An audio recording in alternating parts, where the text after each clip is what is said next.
After 23 years in the military, most of them spent in places that don't show up on maps, I was done. Done with orders. Done with briefings. Done with the long silences between each heartbeat when you're waiting for a breach to go wrong.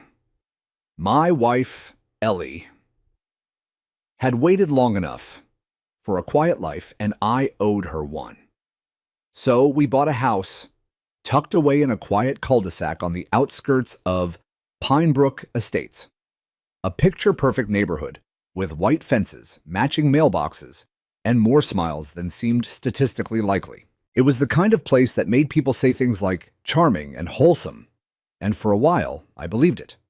After Afghanistan Fallujah, and 5 years training Special Forces recruits at Fort Bragg, I didn't think anything suburban could faze me. I was wrong. The house itself was beautiful. Ellie fell in love the second she stepped onto the wide, wraparound porch. It had a small garden, an oak tree she could hang wind chimes from, and a backyard that backed up to a nature reserve. I loved the silence of it. No hum of choppers, no barking orders, just birds and the distant sound of lawn sprinklers. We moved in during the early spring. Neighbors waved as we unloaded boxes. The guy 2 houses down offered to lend me his power washer before even asking my name. Kids rode scooters in the street without looking up. There were gnomes in every third lawn, as if placed by some unspoken suburban covenant. Then came the welcome packet. It was thick, at least an inch. Welcome to the Pinebrook Estates Homeowners Association. The cover read in embossed gold lettering. Inside were pages of rules, guidelines, diagrams, and color swatches. I remember thumbing through it while Ellie read it aloud at the kitchen island, her voice equal parts amused and concerned. Garbage bins must be kept out of public view at all times. No unapproved flags or signage may be displayed outside. All exterior home modifications must be pre-approved by the Architectural Committee. I chuckled. Looks like the Marines had fewer rules. Ellie raised an eyebrow. You ever get fined for putting up a wind chime? I shook my head. Not unless it was rigged with tripwire. We brushed it off. At the time, it felt silly, like a parody of itself. We had no idea how seriously some people took that rulebook, or how far they'd go to enforce it. Our first real interaction with the HOA came 3 weeks later. Ellie planted a row of lavender bushes along the walkway and installed a small flag holder by the mailbox. She chose a flag that meant something to us, a navy blue field with a white eagle symbol of the 101st Airborne. Nothing political. No slogans, just heritage. The letter arrived 2 days later. Violation notice, unauthorized flag display. Remove immediately or face escalating fines. It was signed in bold black ink, Karen Aldridge, president of the Pinebrook HOA. I assumed it was a mistake. Maybe some intern typed it up. I called the number listed and left a message, polite but direct, explaining the flag was military insignia, not an ad, not a statement, just a tribute. No one called back. 2 days later, Ellie found the flag on the ground. The mount had been unscrewed. I tightened it back and added security screws and kept my mouth shut. I told myself it wasn't worth it. Not yet. Then came the garden note. In the mailbox again. This time it cited non-compliant plant height for the lavender bushes. Ellie had trimmed them to 16 inches just as the guidelines suggested, but somehow they were now an obstruction. I could see the stress start to creep into her. She'd been so excited to finally build something that was ours, and I'd promised her peace. So I attended the next HOA meeting. It was held in a spotless community hall where everyone sat in neat rows like students at a school assembly.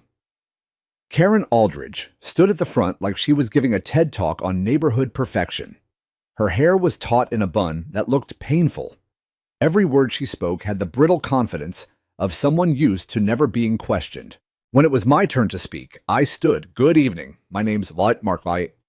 My wife and I just moved into 318 Hollow Pine Lane.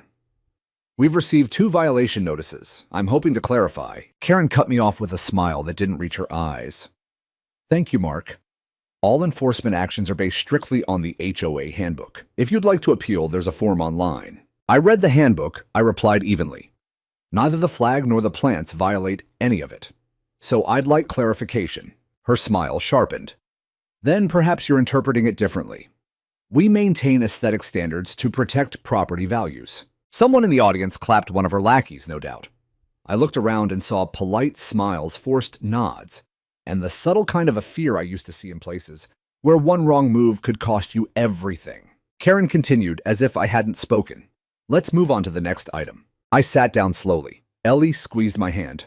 I leaned over and whispered, "This isn't about flags or lavender."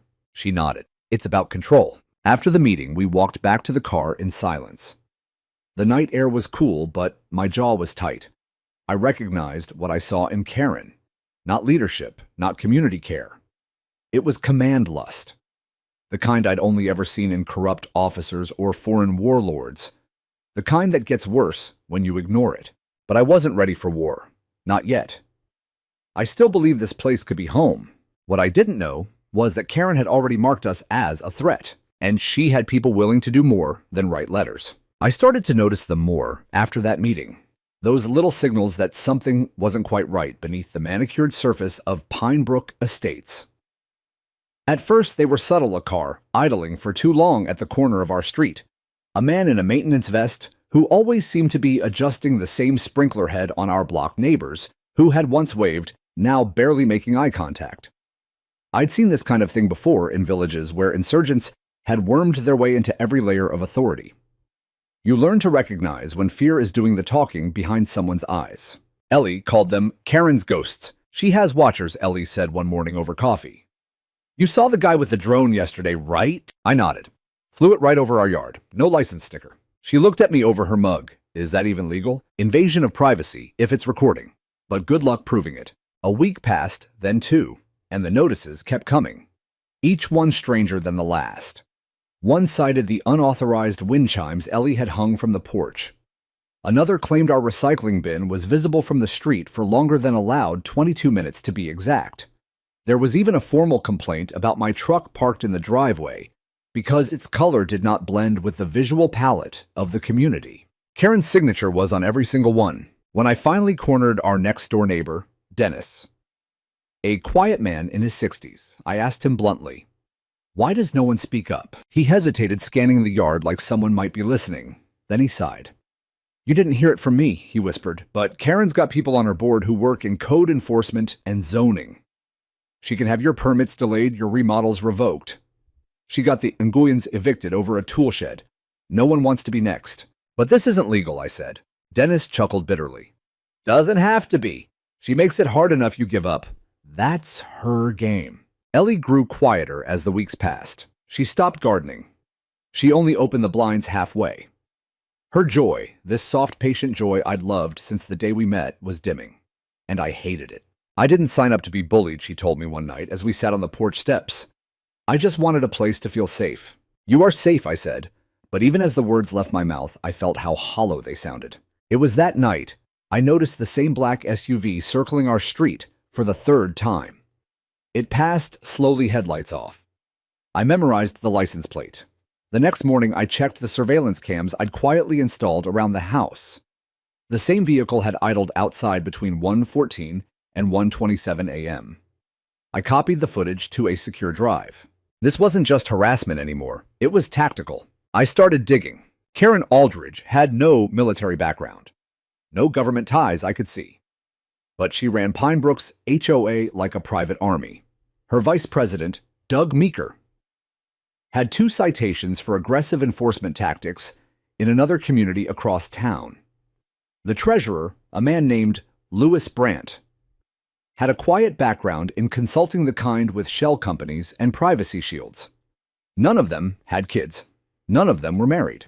And all of them had filed legal action against residents in the past 5 years. What stood out most was the pattern intimidation through fines escalating into code violations, which then opened the door for forced inspections, then eviction threats. Ellie didn't know I'd started making a dossier. I didn't want to worry her more than she already was. But Karen must have sensed something had shifted because the HOA's tactics suddenly escalated. We received a formal notice of non-compliance, alleging we were operating a business out of our home. A complete fabrication. I had no clients, no signage. The most action my garage saw was me tuning up my truck or sorting old gear. The kicker, the notice came stapled to a printout of a LinkedIn profile I'd deactivated years ago, one that listed training consultancy as part of my transition to civilian life. Karen was digging. She'd crossed from HOA president to full-blown oppressor. I attended another meeting. I walked in wearing a plain black polo jeans and boots. No insignia, no posture. I wanted to look like a retired man with too much time and not enough patience. The room was full again. Karen stood at the front, like a preacher behind a pulpit. I waited until the public comment section, then I stood. My wife's been harassed. My property has been surveilled. My privacy has been violated. I have footage of vehicles loitering, and I have printed copies of every notice you've sent, all outside of the scope of HOA authority. Karen raised her hand with a fake smile. Sir, this is not the forum. I wasn't finished, I said calmly. The room went silent. I have reported the harassment to local law enforcement. And starting next week, I will be submitting formal complaints to the state's HOA Oversight Commission. If you continue to target my family, I will treat it as what it is. Organized harassment. Someone clapped. I didn't turn to see who. Karen's eyes narrowed. I'd advise you, she said with icy precision, to be careful with accusations you can't prove. That was the moment I realized she wasn't going to back down. Not ever. This wasn't just about rules or flags or bins. This was personal. I leaned in just slightly. You picked the wrong house. Her smile vanished. On the way home, Ellie asked what had happened. I told her most of it, not all.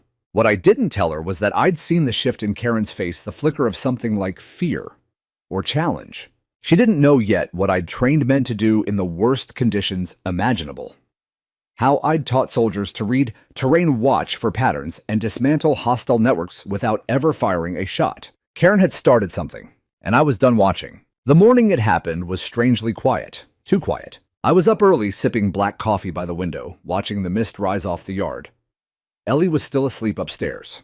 I remember thinking it was finally the kind of morning I used to dream about during my last deployment, peaceful ordinary. The kind where the loudest thing was the birds. The kind I wanted for her. But then, at exactly 7:06 a.m., there was a knock at the door. Not the polite kind. Not even the loud, obnoxious kind. This was the kind of knock that came from someone who'd never been told no. Someone who assumed the door would open just because they wanted it to. I didn't answer right away. I watched through the peephole first. 3 men. One wore an orange vest meant to look like a utility worker. The second had a clipboard. The third stood back, arms crossed, wearing tactical sunglasses at dawn.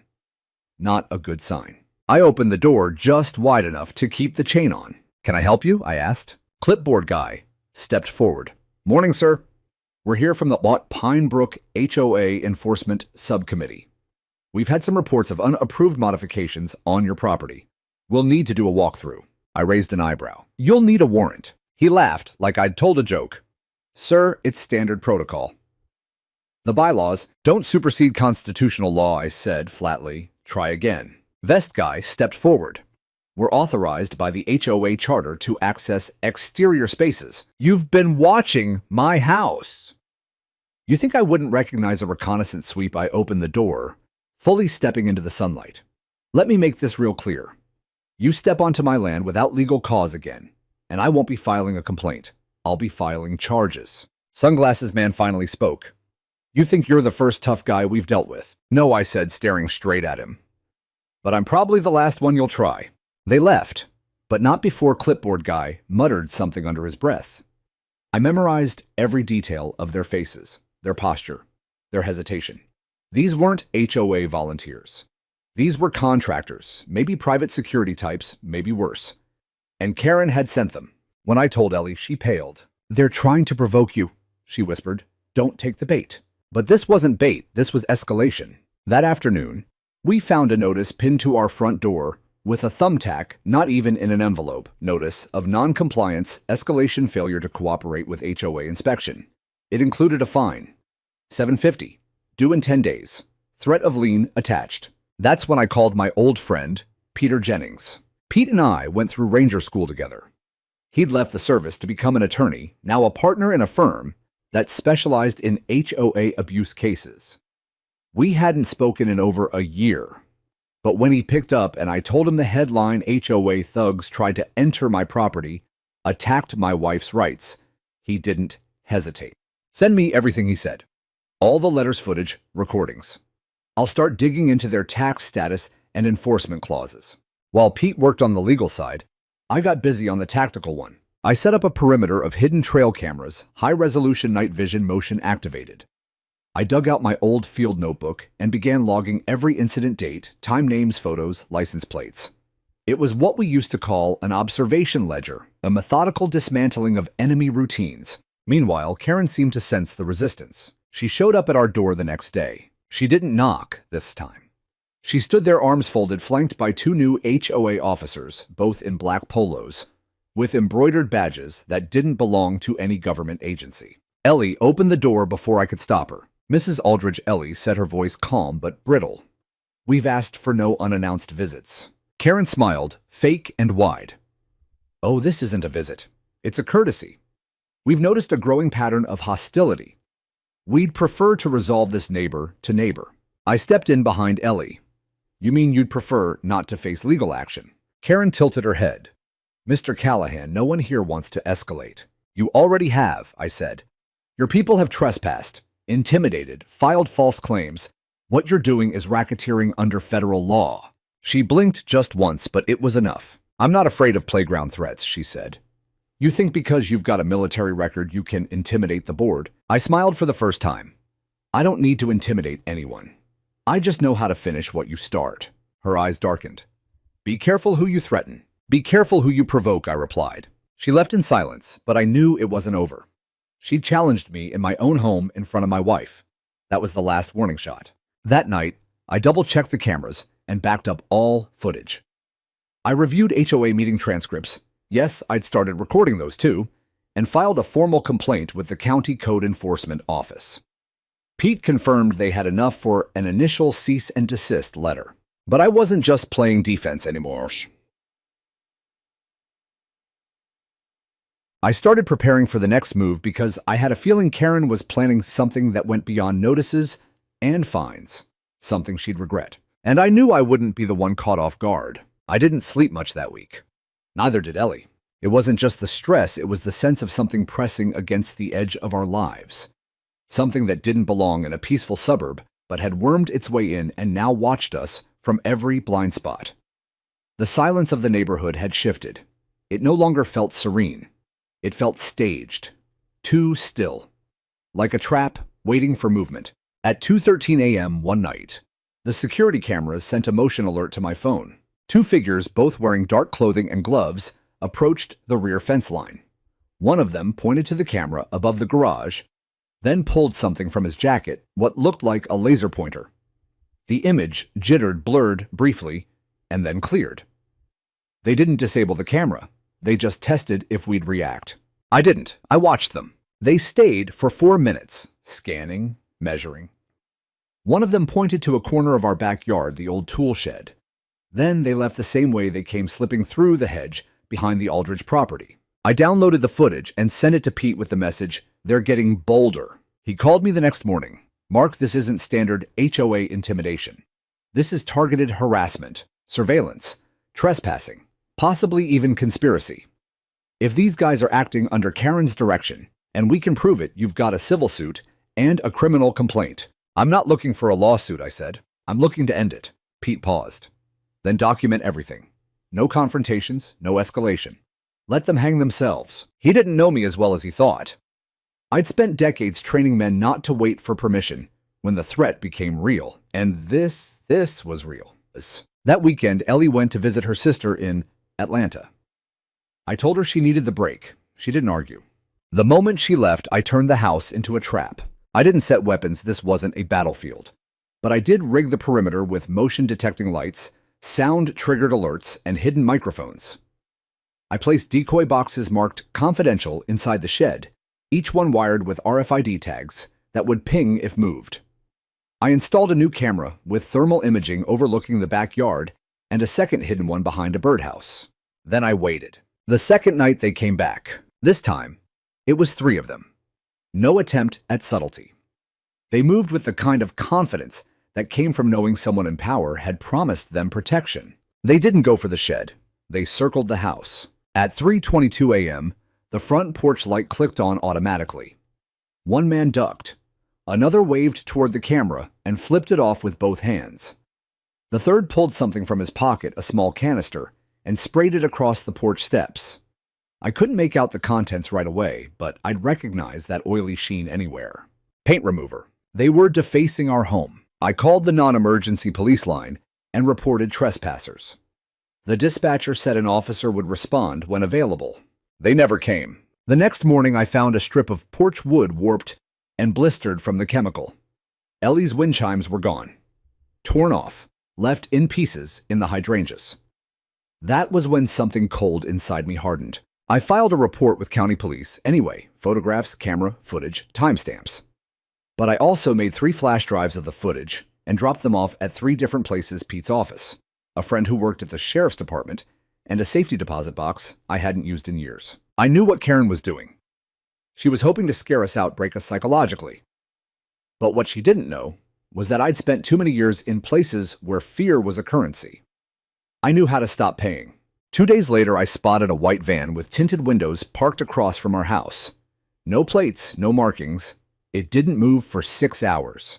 I walked right up to it with a thermos of coffee, knocked on the glass, and waited. The window rolled down 2 inches. A young man with buzzed hair and mirrored glasses peered out. "You lost?" I asked. He didn't answer. I smiled. "Next time, tell Karen she might want to send someone who knows how to blend in. This is amateur hour." He rolled the window back up. I walked away, but I took a photo of the VIN etched into the windshield corner before I did. That night, someone left an envelope taped to our door. No return address. Inside were 3 sheets of paper. One was a printed photograph Ellie at the farmer's market 2 weeks prior, smiling at a vendor. The second was a blown-up Google Maps satellite view of our house with red ink circles around the garage and backyard shed. The third was a typed message, all caps. "Some people don't belong in this neighborhood. Leave before it gets worse." No signature, no HOA letterhead this time. This wasn't official HOA business. This was something else. I sat at the kitchen table with the pages spread out before me. I didn't flinch. I didn't rage. I just felt a slow, precise clarity settle over me, the same kind I used to feel when a mission's objective became crystal clear. I wasn't dealing with neighborhood politics anymore. I was facing an organized intimidation campaign run by a woman so drunk on power she was willing to hire shadows to do her dirty work. And I was done being reactive. That night, I dusted off my old field bag. It still smelled like canvas and adrenaline. I pulled out the logbooks, the mapping tools, the old school radios, and set them in a neat row. Karen thought she was the predator in this neighborhood. She had no idea she'd just stepped into a different kind of battlefield. Ellie came home on a Tuesday. She walked through the front door holding a bag of oranges from her sister's garden and smiling like she'd finally had a few days of real rest. I almost didn't want to tell her what had happened while she was gone. But she saw the patch on the porch right away, the warped wood, the slight discoloration, even after I'd sanded and sealed it. "Did they come here?" she asked, voice low. I nodded. "They circled the house, left a message taped to the door. Someone sprayed solvent on the wood. They took your wind chimes." Her jaw clenched. Karen did this. "No, but she sent them." Ellie sat on the porch steps and stared out into the street. Her shoulders were tight, her hands clasped together like she was praying, but her eyes were hard. "Mark," she said without looking at me, "are we in danger?" I took a breath before I answered. "Not if I stay ahead of them." And I am. It wasn't a lie, but it wasn't the full truth either. I was tracking everything, building the file, drawing the net tighter. But it was moving faster now, bolder, less subtle. Karen had realized her bureaucracy tactics weren't working, and she'd unleashed the dogs. 3 days later, they crossed a line that changed everything. It was a Friday afternoon. I had driven into town to pick up a replacement thermal lens and meet Pete at the courthouse to hand off the most recent round of footage. Ellie stayed home planning to do something normal. She said she wanted to plant spring bulbs in the backyard. Something quiet. Healing. I was in line at the clerk's office when I got the call. Not a number I recognized. No caller ID. Just a voice when I picked up a stranger's voice. "Your wife's in the hospital," the man said quickly. "County ER. You should come, now." My hand clenched around the phone. "Who is this?" Click! The line went dead. I drove like a man possessed. Every muscle in my body was a live wire. I had survived firefights, IEDs, and raids in cities where the only rule was chaos. But nothing, not even the sound of mortar shells, hit me like those words had. Your wife's in the hospital. I found her in a room with bright white lights and a slow beeping monitor. She had a bandage across her cheek, bruises blooming on her arms like spreading shadows, and a nurse hovering nearby trying to coax her to drink water. When she saw me, she burst into tears. I was in the yard, she whispered between sobs.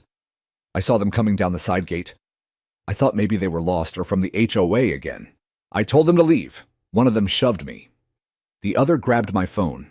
When I tried to call you, I tried. My blood felt like fire under my skin. I sat beside her and gently held her hand. You did everything right. Everything. She cried harder. The nurse told me she had been brought in by an anonymous 911 call. Said the caller refused to leave a name. Ellie was found conscious, but disoriented, curled up near the back fence. The police came eventually. I gave them a calm, precise report. Names I suspected. License plates, video logs, time-stamped threats. I handed them a USB drive with a full backup of everything. They took it and said they'd look into it, but I knew the look in their eyes. Overwhelmed, understaffed, politely detached. So I called Pete, told him everything. He didn't hesitate. This just moved into felony assault, he said. I'm going straight to the DA. You have enough now for a restraining order at the very least. That night, I didn't sleep. I sat beside Ellie's hospital bed and stared out the window, watching the blinking lights on the IV pump. My mind drifted to the training fields at Fort Bragg. To the war games, the simulations, the drills that began with one line. What do you do when the enemy crosses the wire? This was it. This was that moment. The enemy had crossed my wire. The next morning, I brought Ellie home. I moved her bed downstairs and turned the guest room into a recovery suite.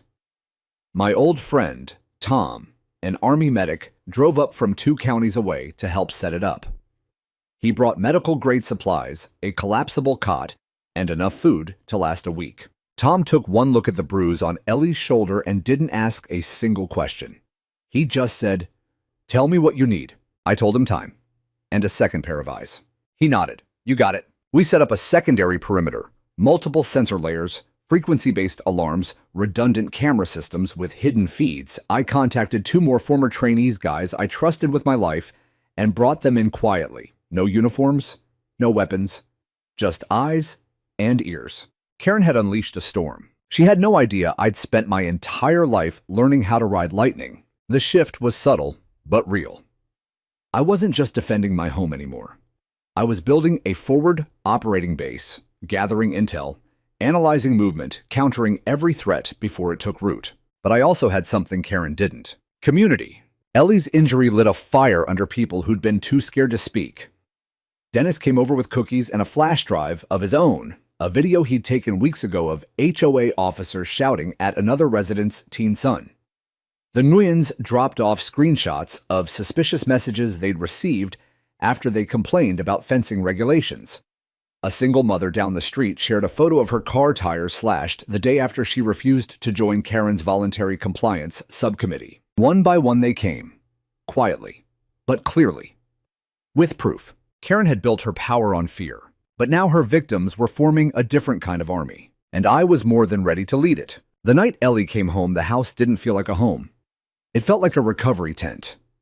The warmth was gone and the air inside hung too still, as if even it was afraid to move. Ellie was pale, her steps cautious, her voice soft. She wouldn't admit it, but I saw it in the way she flinched when the doorbell rang, the way her eyes darted to the window whenever headlights flashed through the blinds. That night, I sat on the edge of the bed and stared at her while she slept, one arm curled around a heating pad. Her lips parted in shallow breaths. My hands were folded on my lap, but my knuckles were white. This woman had waited for me during deployments that broke other marriages. She'd written me letters while I was in places where paper and ink felt more real than the ground beneath our feet. She was the first person I saw when I stepped off the C-17 from Iraq, standing with a handmade sign and tears streaking her cheeks. And now someone had laid hands on her. I went into the garage. It had always been more workshop than storage space, but that night it became something else entirely. I laid out everything: maps of the neighborhood, printouts of HOA filings, Karen's property records, surveillance logs, timestamps, Incident reports. I pinned every photo to a corkboard, drew lines with string-layered events with precision. This wasn't paranoia. This was recon. And the enemy had left a trail a rookie could follow. Tom came in with 2 cups of coffee and stood silently as he watched me work. "You're going full red cell," he muttered. "You planning a takedown?" I didn't look up. "I'm planning to end this." He set the coffee down beside me. "You remember Afghanistan 2009, that village with the fake clinic?" I nodded. Guy running it was just like her, he said. Power trip, with no oversight. Ran the whole region through intimidation. Until we figured out the power lines he was stealing electricity from weren't even his. That made me pause. "What are you saying?" "People like Karen build empires on illusion. You kick out the foundation, the whole thing falls." He was right. I turned back to the board. Karen's name was on every property notice, every violation form, every escalation. But something didn't add up. The HOA charter had 3 executive signatures, Karen Lewis Brandt and Doug Meeker. But I'd never seen either of them in person, not once. At every meeting, Karen was alone at the podium. Why? I did a quick search on the county clerk's site. There it was. The HOA leadership was supposed to hold elections every 2 years with full community disclosure. The last election on record was nearly 7 years ago. No ballots, no minutes, no record of nomination. It wasn't an HOA. It was a dictatorship. Pete confirmed it this next morning after I sent him the files. That's a massive violation. He said, his voice crackling through the phone.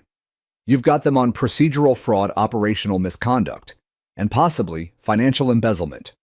That escrow account they pull fines into, it's not under HOA control. It's listed under a private LLC." "What LLC?" "Pinebrook Community Aesthetics Group, LLC. Owned by, you guessed it, Karen Aldridge." I sat back in my chair, stunned. She was funneling HOA fines into her own company. Every violation, every bogus fee, every compliance surcharge, all of it was money into her personal fund. Tax-free, unregulated, and hidden behind the false legitimacy of neighborhood governance. It was a shell game, but I still needed the final piece to prove she was behind the physical attacks. That she'd hired those men, given the orders, or at least signed off. So I baited her. The next HOA meeting was scheduled for the following Tuesday. I submitted a formal request to speak on record, citing community-wide safety concerns. I knew she couldn't refuse. It would look suspicious. I wanted her to feel confident, even smug. I wanted her to think she still had control. What she didn't know was that I'd invited the press. A local investigative journalist named Lydia Hartman had been covering suburban HOA corruption for 2 years. Her last expose blew the lid off a neighborhood in all Arizona, where residents were being fined for having more than one car in the driveway. When I sent her the footage, the documents, and a map of the Shell LLC connections, her response was immediate: "I'll be there." So were half the neighbors. For the first time since we moved in, the Pinebrook Community Center was packed. People stood along the walls. Whispers buzzed like electricity through the air. Karen entered like she always did, chin-high, pearls tight against her throat, a clipboard clutched in one hand like a weapon. But I saw the flicker in her eyes the moment she noticed the reporter, the cameras, the unfamiliar faces. She tried to call order, but I stood before she could speak. "I'd like to make a statement. This is not an open forum. I filed the request. You approved it." "Don't worry, I'll keep it brief." She froze. The room went silent. I clicked a remote. The projector screen behind her lit up. The first image, a photo of Ellie's bruised face in the hospital. Gasps, whispers. One woman covered her mouth. The second image, the masked men at our rear fence line, time-stamped. The third, a scanned copy of the threat letter. Then I spoke. "For months, my wife and I have endured harassment surveillance, and just days ago, assault. We've documented every incident, every camera, every letter, every fine. And it all traces back to one person." Karen shifted in her chair, jaw tightening. I advanced the slide again. A spreadsheet, fines paid by residents over the past 4 years totaling over $200,000. All of it redirected into a private LLC under Karen's name. "You didn't just abuse your role," I said. "You weaponized it. You turned this neighborhood into your kingdom. But you forgot one thing." I walked to the front, standing just inches from her. "You messed with the wrong wife." Lydia stood. "Ms. Aldridge, care to comment for the record?" Karen opened her mouth. No sound came out. And then someone in the back shouted, "Resign." Another followed, "We want our money back." Chaos erupted. Karen tried to speak over the noise, but it was too late. The illusion had shattered, and I wasn't finished yet. The meeting didn't end. It imploded. As the crowd shouted, some residents demanded refunds. Others screamed for Karen's arrest. Two board members, who'd never shown their faces, Lewis and Doug, finally appeared, emerging from the wings like stage villains, pulled reluctantly into the spotlight. Both of them wore the same panicked expression, caught, cornered, exposed. Karen tried to call for order, banging her clipboard on the podium, but the momentum was lost. People weren't afraid of her anymore. I watched it happen in real time, the moment when fear crumbled into anger and anger began to sharpen into resolve. Lydia was already interviewing neighbors near the exit as I walked past her. She looked up at me, eyes lit with journalistic fire. "You realize this is going to be statewide news by morning." "Good," I said. "They need to know who she really is." Ellie was waiting for me at home, seated with Tom and one of our neighbors, Miriam, a retired teacher who'd brought over fresh soup and a folder full of old HOA meeting minutes she'd saved just in case. "You were right," she said quietly. "They were waiting for someone to go first." I nodded. "They're not waiting anymore." I spent the next 48 hours assembling what I called the counter-strike packet. It wasn't violent. It wasn't revenge. It was pure clinical exposure, something I'd learned in covert fieldwork when a corrupt actor hides behind bureaucracy. You don't attack their face, you remove their mask. The packet included a compiled timeline of every HOA interaction Ellie and I had endured. Surveillance footage meticulously labeled and with incident summaries. Financial documents from Pete showing Karen's fake LLC, including tax filings, routing numbers, and how resident fines were misdirected. A list of names, neighbors who had come forward with their own stories, most willing to testify if needed. Legal codes from the state homeowner law book cross-referenced to each HOA violation and fraud. I sent the full digital version to Pete, the local DA Lydia, and a contact at the Yacht State Attorney General's office. Then I sent redacted versions to every single home in Pinebrook, printed and delivered by hand, with the help of Tom and 2 volunteers. The packet was titled simply, "What the HOA Doesn't Want You to Know." By the next morning, the cul-de-sac felt different. Garage doors opened earlier. Neighbors waved more freely. Kids played without looking over their shoulders. For the first time since we moved in, Pinebrook actually felt like a community, not a kingdom. Karen didn't respond. Not publicly. Not yet. But I knew she was watching. Her silence was her last weapon. And I wasn't going to give her time to sharpen it. I filed a petition for emergency board removal under our state's HOA reform statutes.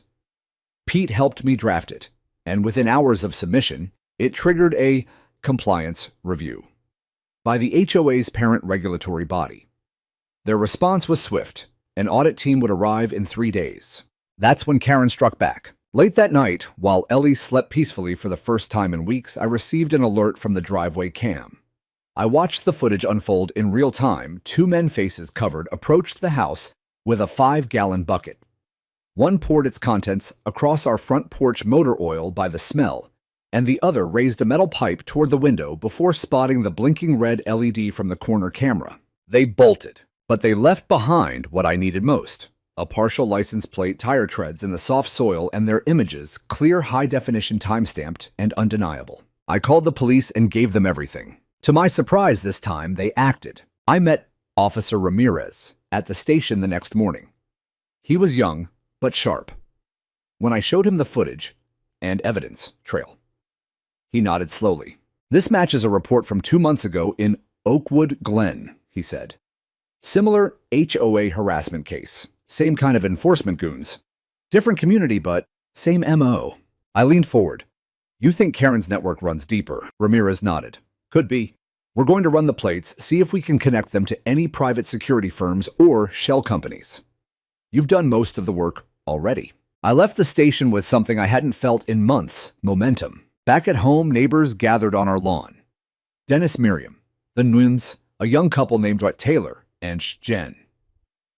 They brought more evidence: photos, emails, text messages. It was like a dam had broken and truth poured out from every direction. That evening, Lydia released her article online. Asra, the Queen of Pinebrook. How one HOA president turned a neighborhood into her empire. Within an hour, the community forum exploded. Hundreds of comments.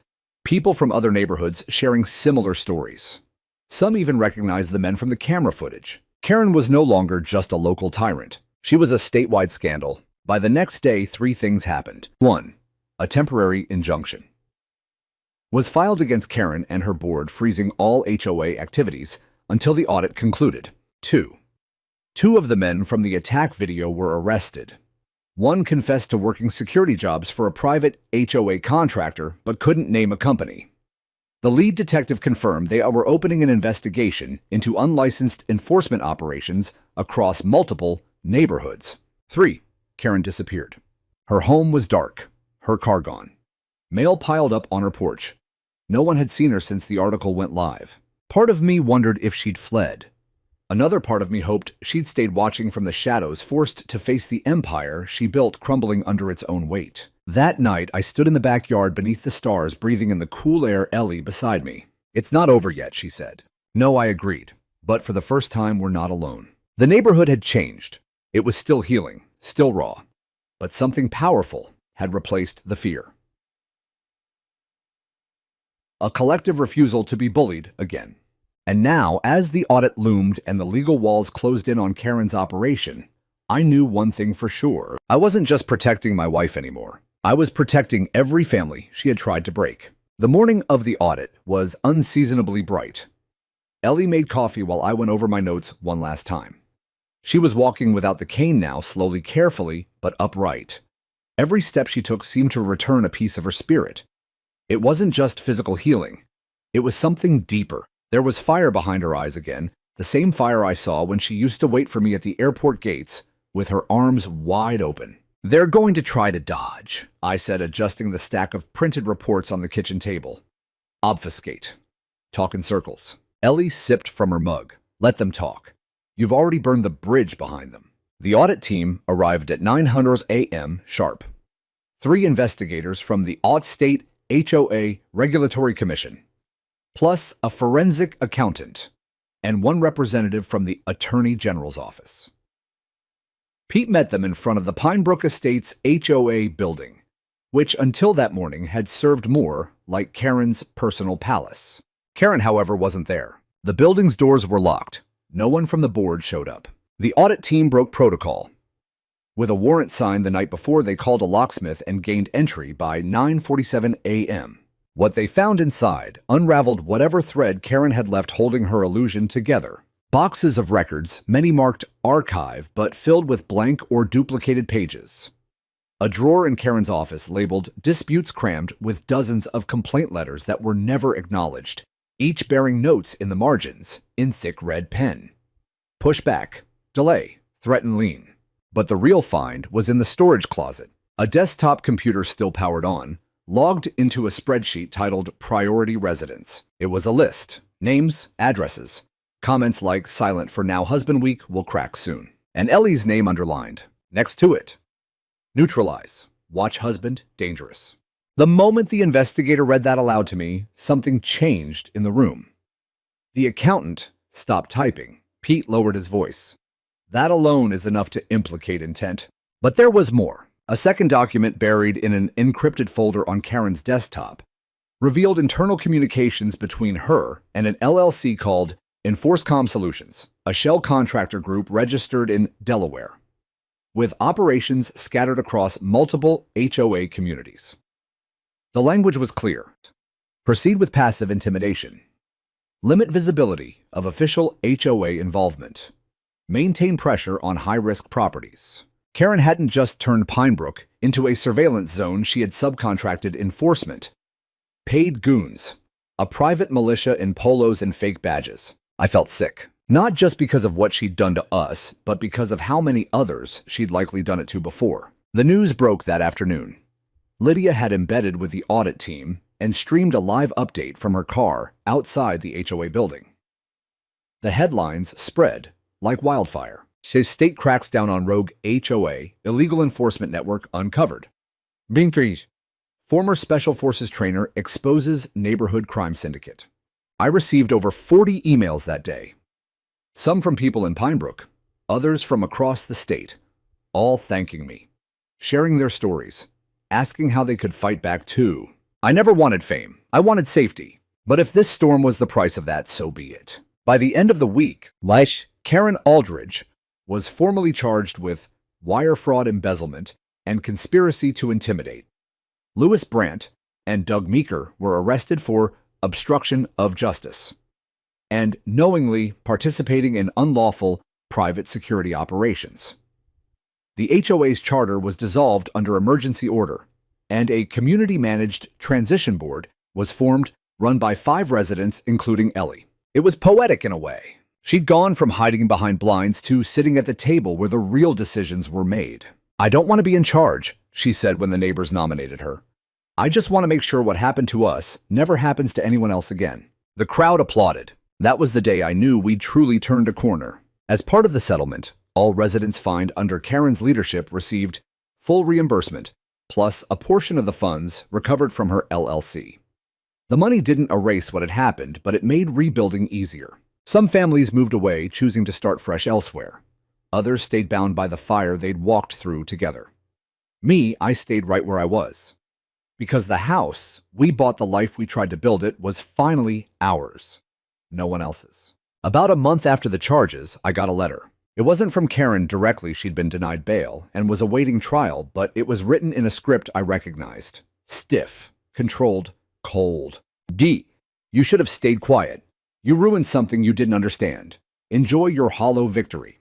I burned it without showing Ellie. Let Karen rot in her delusions. She had tried to rule through fear. She didn't understand what it meant to protect something. Because when you've spent your life in combat, you know something people like her never will. Real strength doesn't bark orders from a podium or hide behind fine print. Real strength holds your wife's hand in a hospital room and stays up all night building a case, not because you want revenge, but because no one else should have to suffer like she did. And real justice, it takes time, but when it comes, it doesn't knock. It bulldozes the whole damn fence down. The courtroom didn't look anything like the ones you see on television. It was smaller, plainer. No dramatic lighting or sweeping music, just rows of uncomfortable benches and a judge who spoke in clipped, exacting tones. But the air inside carried a weight that television could never convey. Every sigh, every tap of a shoe, every shuffle of papers echoed like thunder. It was the sound of people waiting for justice to finally speak. Karen sat at the defendant's table, her posture stiff, lips pursed, eyes hollow. The pristine pearl necklace she wore during HOA meetings was gone. So was her confidence. What remained was a hollowed-out version of the woman who once ruled a neighborhood with a clipboard and a smirk. Next to her sat 2 attorneys, both dressed sharply, both avoiding her gaze, as if she were a contagion they'd contracted by accident. I sat behind the prosecution's table, not as a witness yet, but as a husband. Ellie sat beside me, still healing her left arm, resting in a soft sling from nerve damage that might never fully repair. The bruises had faded, but what they left behind would never wash away. The courtroom filled with Pinebrook residents, people who once feared Karen, now staring at her with a mix of fury and quiet triumph. Dennis, Miriam, the Nguyen's. Even Taylor and Jen, who had just had their first baby the week before. They all came. Because this wasn't just about Ellie. It wasn't just about me. It was about every door Karen had knocked on. Every notice she'd mailed. Every whispered threat and manufactured fine that had held our neighborhood hostage. The prosecution began with the big picture fraud, embezzlement, abuse of authority. They showed the spreadsheet from Karen's computer, the financial trail from the HOA account to her private LLC.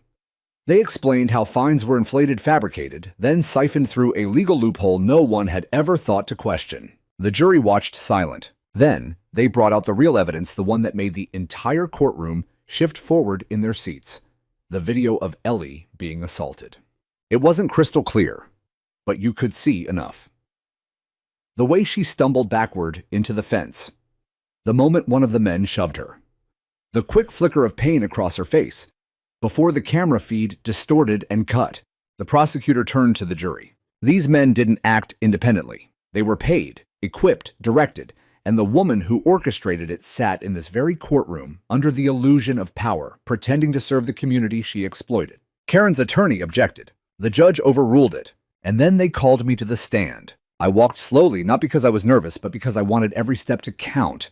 I took my oath, sat down, looked the jury in the eye, and told them everything. Not just the facts, the footage, the paperwork, the phone records, but the human cost. The nights Ellie couldn't sleep. The neighbors afraid to let their kids play outside. The veterans in the neighborhood who'd fought in wars only to come home and feel powerless against someone with a clipboard and a grudge. When the prosecutor asked me what I did before I retired, I told them I trained some of the toughest men in the world how to see danger before it arrives, how to protect people who can't protect themselves. And I missed this one because I never imagined I'd have to use those skills in my own backyard. Karen never looked at me. When Ellie took the stand, the entire courtroom leaned in. She didn't cry. She didn't falter. She told them how the HOA first approached with smiles, then with warnings, and finally with violence. She said one sentence that hung in the air long after she stepped down. I didn't survive all those years waiting for Mark to come home just to be broken by someone like her. There was no rebuttal strong enough to counter that. The defense tried, claimed Karen never sanctioned violence, that the men were rogue hires, that she was misled by contractors, that she was unaware of financial mismanagement. But the jury wasn't buying it. Neither was the judge. After a 4-day trial, the verdict came swiftly. Guilty. On 6 counts: fraud, conspiracy, wire transfers for unlawful gain, harassment, falsifying public records, and incitement to intimidation. Karen was sentenced to 8 years in state prison with no chance of early release for the first 5. The judge called her actions a betrayal of trust so complete that it shattered the fabric of a neighborhood. Lewis and Doug each received 3 years for their roles in the scheme, and additional fines for obstruction. Enforcecom Solutions. The shadowy enforcement contractor was under federal investigation within the month. After the trial, people clapped outside the courthouse. Not wild cheers, just polite, quiet clapping. The kind that comes not from victory, but from relief. Pete put a hand on my shoulder and said, "You didn't just win, Mark. You changed something." And maybe he was right. But for me, it wasn't about changing the system. It was about Ellie. I walked her down the courthouse steps, sunlight hitting her auburn hair just right.